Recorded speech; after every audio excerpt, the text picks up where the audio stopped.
liquid rises to a height of 1.8 centimeter in a glass capillary A. Another glass capillary B having diameter 90% of capillary A is immersed in the same liquid. The rise of liquid in capillary B is. तर सर्वात पहिले इथे आपल्याला formula माहिती असला पाहिजे.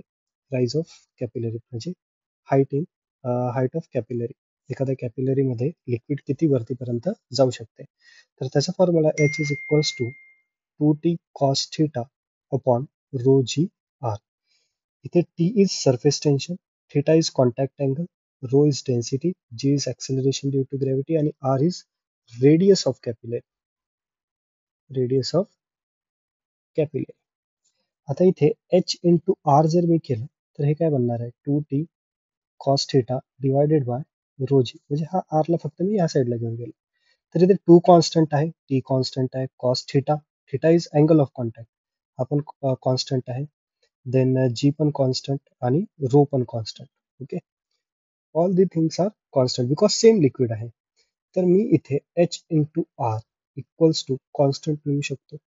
Okay, म्हणजेच h1r1 equals to h2r2 आपण इथे लिहू शकतो. आता इथे क्वेश्चन मध्ये बघा, क्वेश्चन मध्ये काय म्हटलंय, liquid rises to height of 1.8 centimetre in a class of capillary A. म्हणजे पहिल्या कॅपिलरी मध्ये हाईट किती दिली आहे 1.8 सेंटीमीटर दिली आहे. ठीक आहे, आणि पहिल्या कॅपिलरीची रेडियस जर मी R1 कन्सिडर केली, दुसऱ्या कॅपिलरी मध्ये ते किती वरती जाईल ते काढायचं आहे. बट दुसऱ्या कॅपिलरीचे जे डायमीटर आहे, ओके, जे डायमीटर आहे ते डायमीटर किती दिली आहे 90% ऑफ कॅपिलरी ए. म्हणजे 90% डायमीटर दिली आहे, पण तर रेडियस पण 90%च असायला पाहिजे. ओके, तर 90% रेडियसला मी इथे काय लिहू शकतो, R2 ची व्हॅल्यू मी इथे काय लिहू शकतो 0.9 टाइम्स R1 लिहू शकतो. म्हणजे इथे R1 बघा कॅन्सल झालंय. तर H2 इक्वल्स टू काय येत आहे रे 1.8 centimetre divided by 0.9 centimetre which is 2 centimetre. Okay, so option C is correct here.